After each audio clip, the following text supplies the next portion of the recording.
नमस्ते। आज हम बात करेंगे हठ योग के बारे में। हठ शब्द जो है 2 अक्षरों के मेल से बना है, एक हा और दूसरा ठा। हा जो कि रिप्रेजेंट करता है सूर्य को और ठा रिप्रेजेंट करता है चंद्र को।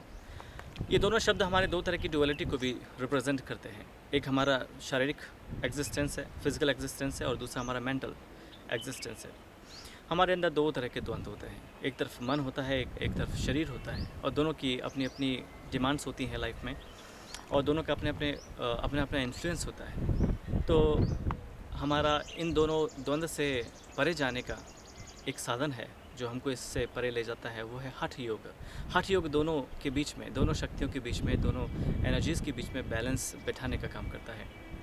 हाँ, जैसा कि मैंने बताया कि सूर्य को रिप्रेजेंट करता है।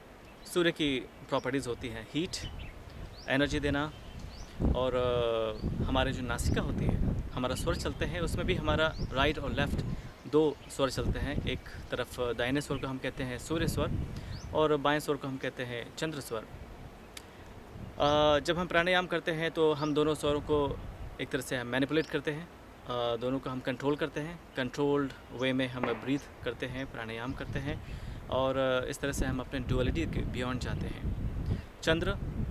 चंद्र का क्वालिटी होता है कूलनेस, सौम्यता, और आपके शरीर का जो एस्पेक्ट है जिसको चंद्र प्रभावित करता है वो होता है आपका मन। तो सूर्य आपका शरीर को प्रभावित करता है, चंद्र आपके मन को प्रभावित करता है, और मन और शरीर दोनों की डुअलिटी से बियॉन्ड ले जाने का काम हठ योगा करता है। हठ योगा में विश्वास करता है हठ योगा कि पहले आप अपने शरीर को हायर प्रैक्टिसेस के लिए कंडक्टिव बनाते हैं। इसके लिए आपको आसन करना होता है, आसन की प्रैक्टिस करते हैं। थोड़े समय तक आप आसन की प्रैक्टिस करते हैं, उसके बाद आपको प्राणायाम का प्रैक्टिस इंट्रोड्यूस कराई जाती है।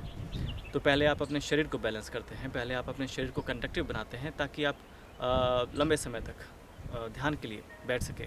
एक मुद्रा में आप ध्यान के लिए बैठ सकें, और आपका शरीर, आपकी बॉडी फ्लेक्सिबल, सपल और डिजीज़ फ्री हो जाए, ताकि आप अपनी छोटी छोटी बीमारियों में, छोटी छोटी व्याधियों में आपका समय व्यर्थ ना हो। इस तरह से पहले आसन की प्रैक्टिस करने के बाद जब आपकी बॉडी कंडक्टिव हो जाती है हायर प्रैक्टिसेस के लिए, देन यू विल स्टार्ट प्राणायाम। और प्राणायाम में हम, जैसे मैंने बताया कि हम जब अनुलोम विलोम प्राणायाम करते हैं तो ये हमारे मन और शरीर दोनों की डुअलिटी से हमको उसके बियॉन्ड ले जाता है, हमारे शरीर को ज़्यादा स्टेबल बनाता है, हमारे मन को ज़्यादा स्टेबल बनाता है। हठ योग प्रदीपिका में स्वात्माराम कहते हैं, चले वाते चले चित्तम, निश्चले निश्चलम भवेत। मतलब जब तक हमारे शरीर में वात चलता है, या दूसरा नाम हम कह सकते हैं एयर और प्राणा, जब तक हमारे शरीर में प्राणा मूव करता है तब हमारा मन भी मूव करता है, मन भी फ्लैक्चुएट होता है। इसलिए स्वात्माराम जो कि हठ योग प्रदीपिका के ऑथर हैं, जिन्होंने हठ योग पर सबसे ऑथेंटिक बुक लिखी थी, उनका कहना है कि प्राणायाम से हम अपने मन को कंट्रोल करते हैं, क्योंकि प्राणायाम से हम अपने पहले प्राण को कंट्रोल करेंगे। जो ऑक्सीजन हम लेते हैं डायरेक्टली, सामान्यतः इसको हम ट्रांसलेट करते हैं कि वो प्राणा है, ऑक्सीजन इज़ द प्राणा, बट प्राण का कॉन्सेप्ट काफ़ी गहरा है और उसको आसानी से समझना बहुत आसान नहीं है। शायद कभी हम अगले वीडियो में प्राण के बारे में डिटेल से चर्चा करेंगे।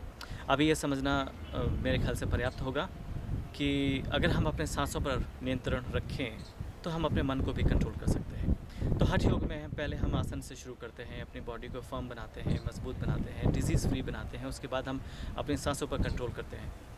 सांसों पर कंट्रोल आने के बाद हमारा मन अपने आप ध्यान के लिए कंडक्टिव हो जाता है। और एक बार जब हम लंबे समय तक ध्यान में बैठना सीख जाते हैं और प्राणायाम करने के बाद हमारा मन काफ़ी बैलेंस हो जाता है, तब हम उस एम को अचीव करने के काफ़ी करीब पहुंच जाते हैं, जिसको हठ योग कहता है कि जो कि हठ योग का भी एम है, and that is to achieve Rajayoga. Rajayoga you can also say samadhi. तो हठ योग का अंतिम लक्ष्य है समाधि की प्राप्ति। और समाधि क्या है? समाधि एक काफ़ी विस्तृत विषय है, जिसके बारे में हम अगले वीडियो में बात करना चाहेंगे, लेकिन अभी हम समझने के लिए इतना समझ सकते हैं कि इतना कहा जाना चाहिए कि समाधि आपका जो फिज़िकल एग्जिस्टेंस है, जो मटेरियल एग्जिस्टेंस है, डे टू डे लाइफ में आप जो अनुभव करते हैं, उससे कहीं ज़्यादा आपको मन के भी बियॉन्ड ले जाने की क्षमता रखती है। तो समाधि में आप अपने मन और शरीर की सीमाओं से परे जाते हैं और आप उससे एक हो जाते हैं, जिसको कहते हैं चेतना का वास्तविक स्वरूप, जिसको कहते हैं शुद्ध चेतना।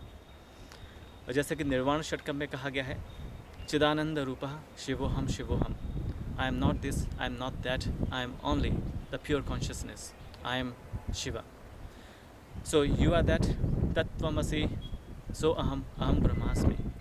ये सारी चीज़ें एक ही हैं, और इन सारी चीज़ों का रियलाइजेशन हम हठ योग के माध्यम से कर सकते हैं। तो हठ योग को हमें सिर्फ बीमारियों के इलाज तक सीमित नहीं करना चाहिए। और एक बात और भी स्पष्ट कर देना चाहता हूँ, कई लोग सोचते हैं हठ का मतलब होता है फोर्सफुल योगा, या ऐसा योगा जिसमें आप काफ़ी अपने आप को फोर्स करते हैं, ज़िद करते हैं, आप एक आसन में खड़े रहते हैं घंटों तक। ऐसा नहीं है। हठ का जो अर्थ मैंने बताया, यही इसका वास्तविक ऑथेंटिक अर्थ है। इसको ज़िद के सेंस में नहीं लेना चाहिए। और मुझे आशा है कि आप हठ योग के वास्तविक अर्थ से परिचित हुए होंगे। अगर आपके मन में कोई प्रश्न उठ रहा है तो आप बेशक हमसे संपर्क कर सकते हैं। You can find our email address or our website, that is www.thebodhiyoga.com। And हम अगले वीडियो में फिर से मिलेंगे। मैं Arvind Aditya from the Bodhi centre for yoga and meditation, Rishikesh. Thank you for listening to us.